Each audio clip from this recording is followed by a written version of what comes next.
Minhas irmãs, meus irmãos, vamos recomeçar, dar continuidade, ganhar esse tempo, aproveitar esse tempo. Eu agradeço de coração aos irmãos da liderança da Igreja Batista Parquelândia pelo convite. Estar aqui é um privilégio de volta.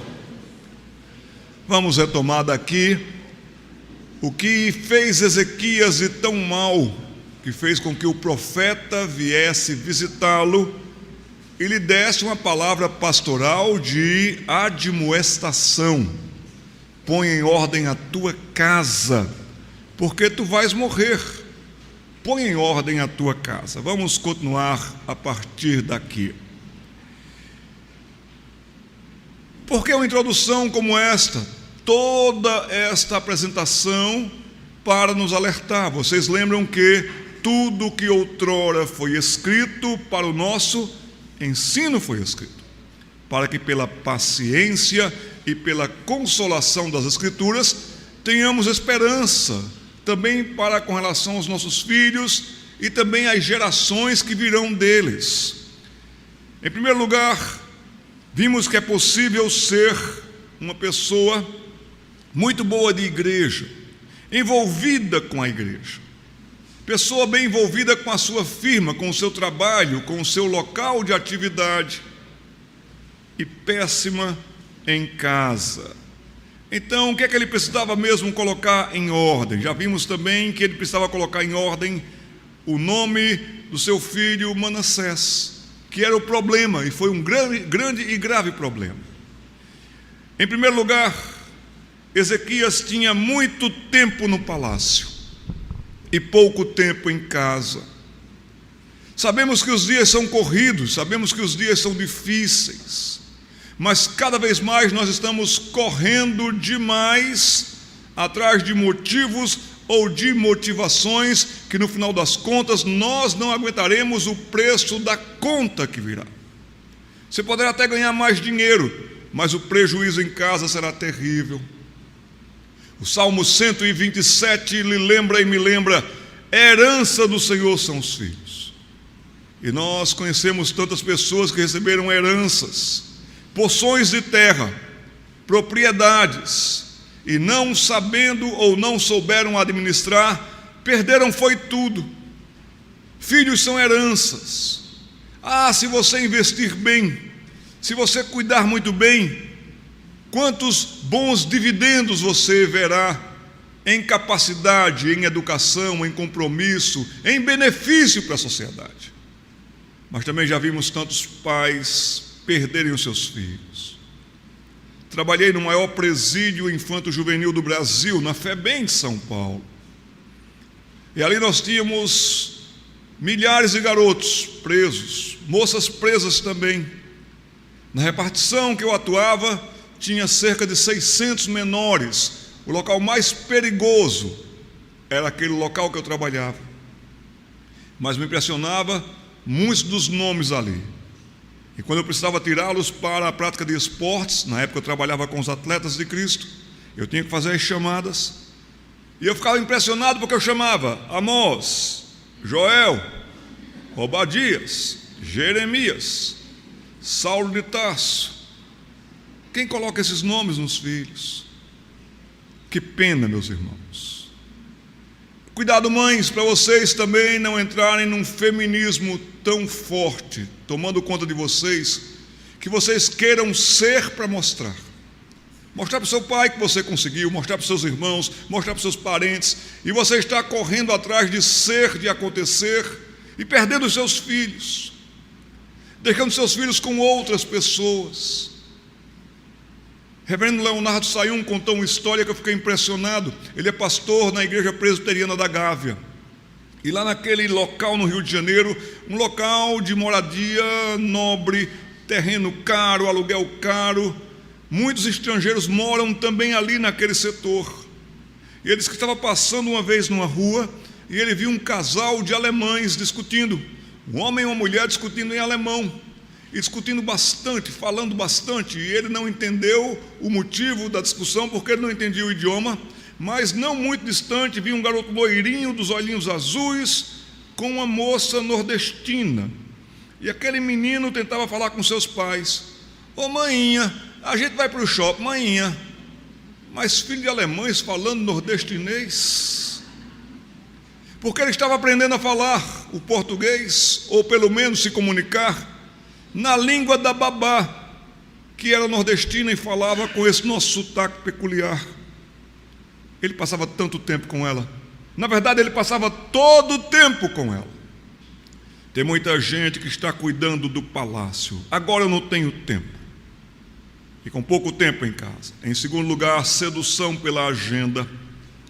Quantos pais, quantas mães estão tão envolvidos com a agenda? Agora não tenho tempo, meu filho. Depois. Saibam de uma coisa: seus filhos confiam em vocês. Seus filhos amam vocês. Seus filhos respeitam vocês e reputam vocês como autoridade para a vida deles também em termos de conhecimento. Mas quando eles fazem uma pergunta para os pais e os pais não respondem, deixam para lá. Isso causa uma frustração terrível nas crianças. Também crianças fazem perguntas espirituais. Filho, agora não tenho tempo, depois eu vejo isso. E talvez eles nunca mais façam essas perguntas e cresçam com essas dúvidas. Se você não souber, anote, tome nota, diga: filho, filha, eu vou procurar ver como é a resposta, a melhor resposta. Eu vou procurar o pastor, mas não deixe os seus filhos sem respostas. Escutem os seus filhos. No caso de Ezequias, os gritos do secularismo abafaram o que o filho tinha para lhe dizer ou perguntar. O que vai acontecer é que, quando Ezequias, por graça de Deus, não morre, mas ganha uma sobrevida, um tempo de vida, com bastante vida, nesses 15 anos que ele vai viver, ele vai ter Manassés. Mas vai ser aqui que ele vai começar a se confundir todo. Vai ser aqui que ele vai ter maior envolvimento com a Babilônia. O que isso diz para mim e para você nessa noite também é muito grave e muito sério. É que na vida cristã não só é importante começar bem, na vida cristã é importante se manter bem e terminar bem. Nós estamos vendo aqui um homem que tinha começado tão bem com a sua vida, vocês viram. Mas depois que ele recupera a saúde, por uma providência divina, ele começa a achar outros caminhos, outras fontes, outros meios. Ele vai se enaltecer. Ele vai ser aquele que vai ter ainda um filho, até com uma mulher ímpia. E essa mulher ímpia vai ser uma péssima mãe. Você geralmente escuta e lê na Bíblia que fulano era filho de fulano, fulano era filho de fulano. Mas aqui, quando você está comigo em 2 Crônicas capítulo 29, você vai ver que pontualmente está assim no versículo 1.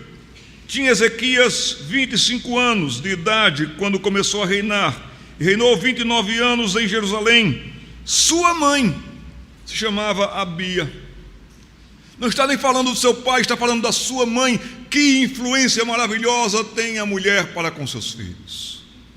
Que influência preciosa para a educação, formação na justiça.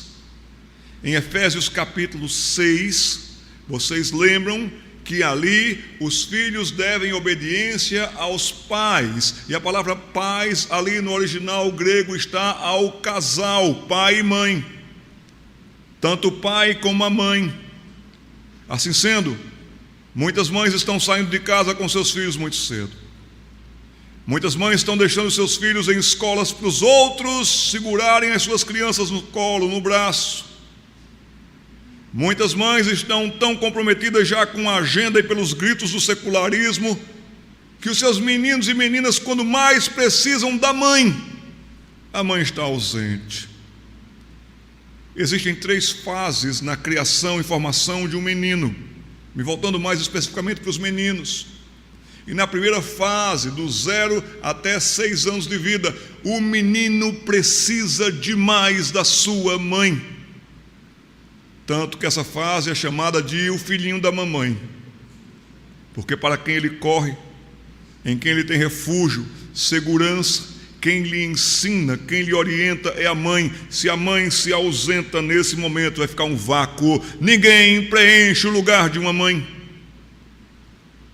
Aqui, Ezequias era filho de Abias. Mas se você for abrir comigo em 2º livro dos Reis, capítulo 20, a partir daí nós vamos ter a informação também de quem era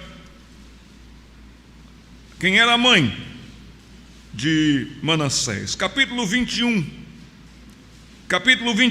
do 2º livro dos Reis diz: tinha Manassés 12 anos de idade, um pré-adolescente, portanto, quando ele começou a reinar, e reinou 55 anos em Jerusalém. Sua mãe chamava-se Hefzibá, nome que é alguém de alguma origem ímpia.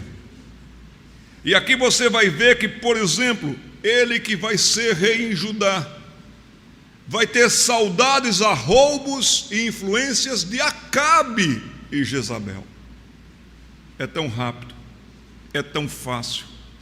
Mães, mulheres, não larguem os seus filhos, não larguem as suas filhas, senão vocês irão perdê-los.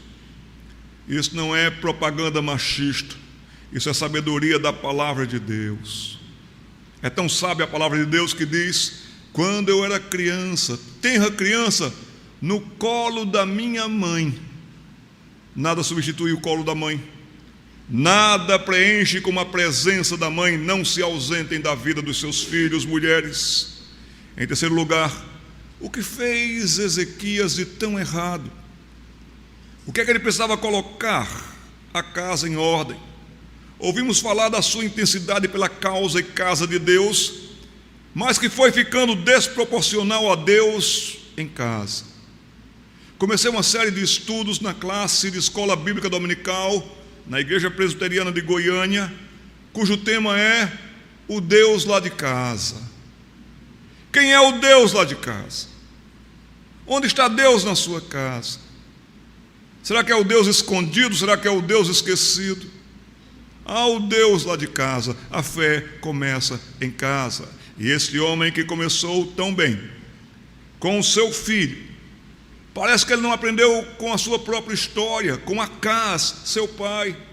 E agora ele larga tudo porque ele está agora envolvido com outras coisas. Homem, quem conduz o seu lar é você. Você que é o sacerdote do lar. Você que deve reunir a família para oração, para orientação, para exortação, para demonstração. É você, homem. Não delegue isso para outros. Infelizmente, os homens têm abandonado essa prática. Quem tem que andar com seu filho no caminho, assentado, ao levantar-se, ao deitar-se, é você, homem. Às vezes em que aparece no livro de Provérbios: filho meu, é um pai educando um garoto até a pré-adolescência. Esse Brasil será outro, a igreja será outra, quando os homens assumirem os seus papéis de homens de Deus para os quais eles foram chamados. Não desperdicem essa oportunidade, não deixem passar esse tempo. Em quarto lugar, Ezequias começou a ceder ao escapismo do quanto custa. Eu compro, eu pago. E agora, se voltarmos para o capítulo 20 do 2º livro dos Reis, esse capítulo vai dizer para mim e para você que Ezequias tinha muitos tesouros. Antigamente o pai lavava o carro e o filho lavava o carro junto. Hoje coloca lá para alguém lavar o carro para eles. Que interação boa quando pai e filhos lavam um carro. Que interação boa quando os pais fazem algumas coisas em casa e principalmente o seu filho, o homem, está junto. Quando o pai sai para o futebol e leva o filho junto, e fazem atividades junto. Pai, você é o maior herói do seu menino, não perca esse posto. Agora você diz assim: olha, matricula na escolinha de futebol, matricula nisso, faz isso, eu pago, quanto custa? E assim Ezequias foi abrindo os seus tesouros. Segundo o livro dos Reis, capítulo 20, quando ele está muito solto, quando ele está muito acostumado com a Babilônia, quando ele está iludido com o espaço e o status. Tem tanta gente que começou tão bem, mas daqui a pouco alguma coisa no trabalho, na firma, deu certo, produziu e agora está muito bem. Capítulo 20, versículo 14, volta Isaías, o profeta, a falar com Ezequias. Então Isaías, o profeta, veio ao rei Ezequias e lhe disse: que foi que aqueles homens disseram? Será que você não está ouvindo muitos colegas mundanos? Será que você agora não está se sentindo importante demais porque agora pessoas tidas como referenciais na sociedade estão lhe perguntando, consultando, querendo saber de você? Será que você não está tão vaidoso que está indo com eles, que está ouvindo eles e não está ouvindo mais ninguém em casa? Será que você não está com seu coração envaidecido? Olha, eu vou jantar com o deputado fulano. Eu vou ter uma reunião ali com os maiores nomes da sociedade de Fortaleza. Que foi que aqueles homens te disseram? E de onde vieram a ti? Respondeu Ezequias: de uma terra longínqua, vieram da Babilônia. Versículo 15, perguntou o profeta: que viram em tua casa? Ezequias disse: viram tudo quanto há em minha casa. Quem sabe estão dizendo tantas coisas na sua cabeça, contando tantas histórias, tantas aventuras, que está mexendo com você em relações à sua condição moral, as aventuras sexuais, os devaneios do coração, os jeitos de ganhar dinheiro mais rápido, de ascender mais rápido. Cuidado, querido, que você pode estar abrindo os tesouros do seu coração, deixando de vir à casa do Senhor, porque vai passar o final de semana na casa de alguém, e aí a convivência vai ser outra, que poderá prejudicar os seus filhos, quem sabe o seu casamento. Em quinto lugar, este homem vai se arrebentar todo, porque ele vai entregar a criação dos filhos a terceiros. É um tal de colocar menino para fora de casa, deixar na mão dos outros, pagando caro, para que esses outros criem os seus filhos. Naquele tempo de Ezequias, tornou-se chique ter mordomos da Babilônia. E são os mordomos da Babilônia que Ezequias vai contratar para a sua casa, que vão começar a influenciar Ezequias, que vai começar a influenciar Manassés. Quem é esse? Esse aqui é Jarbas, veio lá da Babilônia. Quem é essa? É a professora dele disso, é o professor dele disso. E esses poderão estar colocando tantas influências na mente dos seus filhos. Em sexto lugar, aí ele abriu realmente os seus tesouros a estranhos. Quem são os seus amigos? Quais são as suas amizades? Agora, infelizmente, também dentro da igreja nós estamos tendo poucos amigos. Estamos nos isolando demais, nos afastando demais. Meus irmãos, aqui nós precisamos ter amigos que nos ajudem na caminhada da fé. Existem cerca de 25 mutualidades na Bíblia, que são uns aos outros, uns com os outros, uns pelos outros, e tudo isso se dá dentro da igreja. Chorai com os que choram, se alegrem com os que se alegram, levai as cargas uns dos outros. Assim sendo, querido, querida, será que você é um bom amigo na igreja? Será que você está preocupado com os seus irmãos na igreja? Será que você está se doando na igreja? Porque tem muita gente se doendo na igreja. Já quer sair, já quer ir para outro canto. Está faltando servo e atitude de servo na igreja. Tem muita gente na igreja caindo cargo. Eu sei disso muito bem de perto. Tem muita gente caindo cargo, mas no reino de Deus não existe cargo, no reino de Deus existe carga. Vamos nós trabalhar, queridos. Esse homem abriu tesouros. Será que você está abrindo o seu casamento? Será que você está deixando de vir às reuniões importantes para a igreja, para a sua vida? Porque hoje não vai dar. Será que você tem dons e talentos dados por Deus para lecionar no departamento infantil, aos pré-adolescentes, aos adolescentes, falar para casais? Será que você tem esses dons? Deus lhe capacitou com isso, mas você sempre está dizendo que hoje não tem tempo, que não dá mais, que vai entregar a classe de escola dominical? Será que você está perdendo a comunhão por vir esporadicamente? Será que o seu lar está perdendo o ambiente de lar?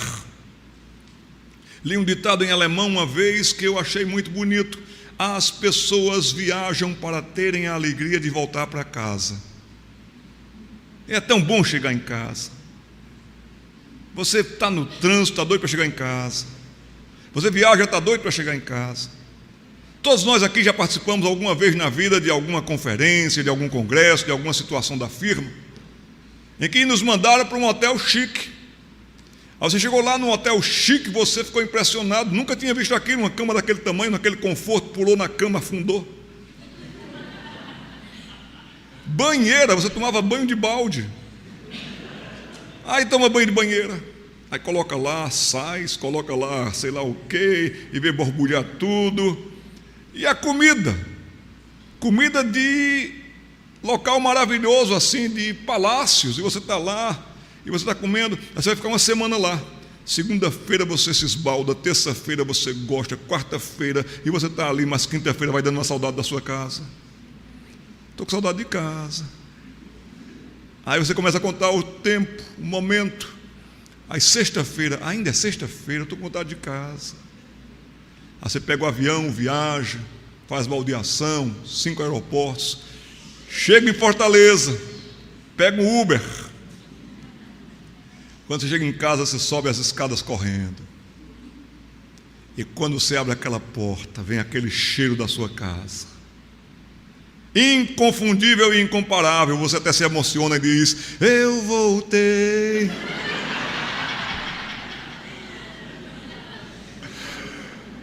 O seu sofá já tem a sua anatomia, já percebeu?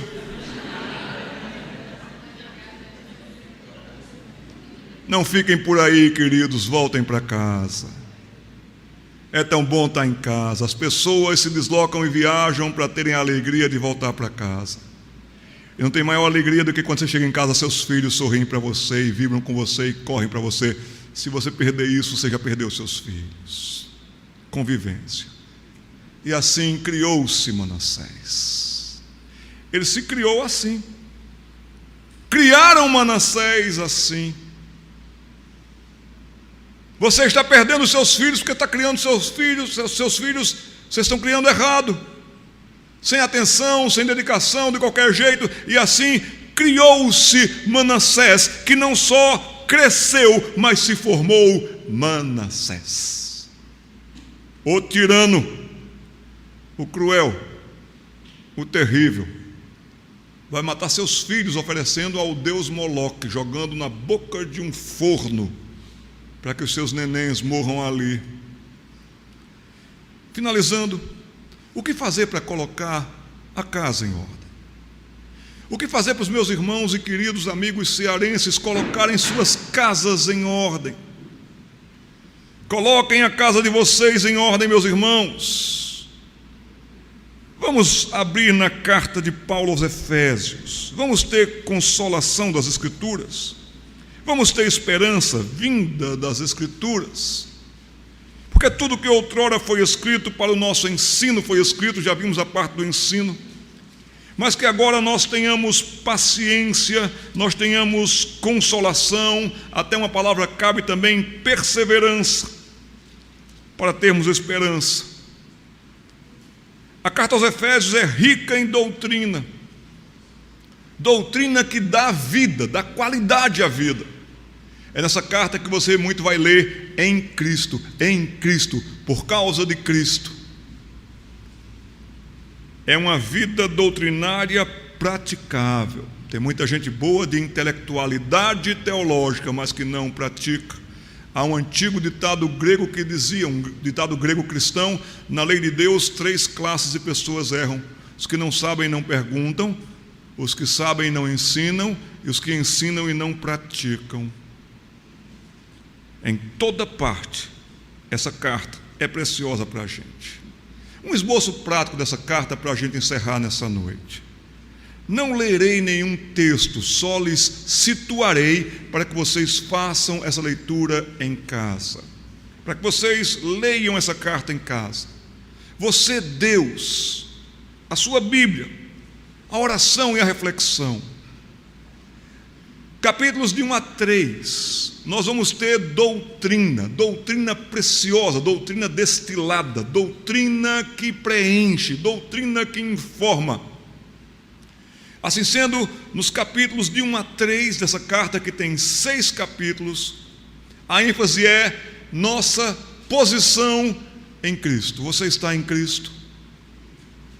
A sua família é uma família que está em Cristo? Você pensa, vive, raciocina, comercializa nessa cidade na posição de alguém que está em Cristo? O que é estar em Cristo? A segunda parte dessa carta nós vamos ter o nosso dever. Perceba que eu estou colocando ali des e pes. Então nós temos a doutrina, que tem a ver com a posição. Nós temos o nosso dever, que tem a ver com o nosso procedimento. Seja este o vosso procedimento. Capítulos 4 até o capítulo 6, no versículo 9. E aí então tem como se relacionar com o trabalho, por exemplo, no nosso contexto hoje. Quem é patrão, quem é empregado. Nesta parte, depois que você sabe qual é a sua posição em Cristo, você está agora nos relacionamentos, marido e mulher, pais e filhos, filhos e pais. Isso no nosso procedimento diário. E finalmente, nós vamos ter a terceira parte desta carta, que é o nosso desafio. Capítulo 6, versículo 10, até o final desse capítulo. É o nosso desafio. É a nossa peleja diária. Lutas, problemas, dificuldades. Você as terá sempre.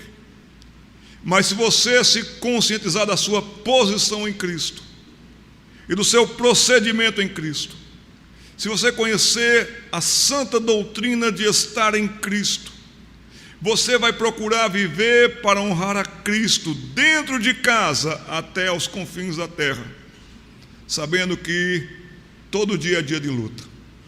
Por isso, Efésios capítulo 6, a partir do versículo 10, quanto ao mais, irmãos, sejam fortalecidos no Senhor e na força do seu poder, revesti-vos de toda a armadura de Deus, para poderdes ficar firmes contra as ciladas do diabo. E são muitas, no plural, ciladas. Peleja, luta, peleja sempre, lutas constantemente.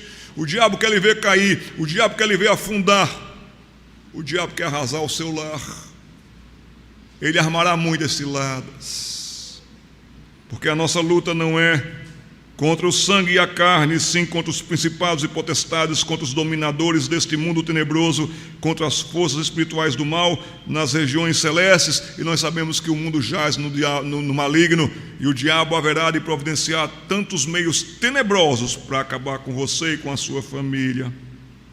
Portanto, sabendo disso, tomai toda a armadura de Deus, para que possais, e olha o verbo, resistir, porque virá com força, virá com intensidade, para que você possa resistir, nos diz a palavra de Deus, no dia mau, e depois de ter desvencido tudo, permanecer inabaláveis. Estais, pois, firmes, cingindo-vos com a verdade de Deus.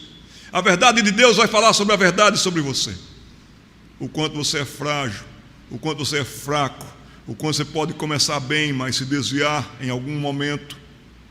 A verdade de Deus vai dizer para você como você deve se proteger. Wolfgang Goethe dizia, poeta e filósofo alemão, dizia: eu já li muitos livros, mas esse livro me lê. E esse livro vai mostrar para mim e para você, como o espelho da alma para eu me cuidar.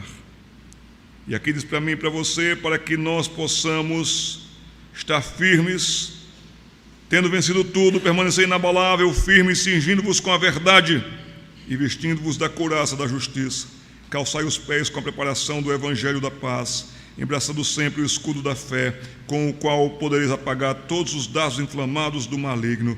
Tomai também o capacete da salvação. Cada dia se levante, ore e diga: eu sei em quem tenho crido. E firme-se nisso, para viver para a glória daquele em quem você tem crido.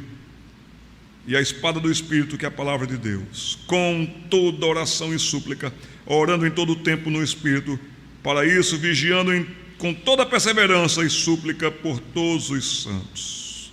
E também por mim, para que me seja dada no abrir da minha boca a palavra, para com intrepidez fazer conhecido o mistério do Evangelho.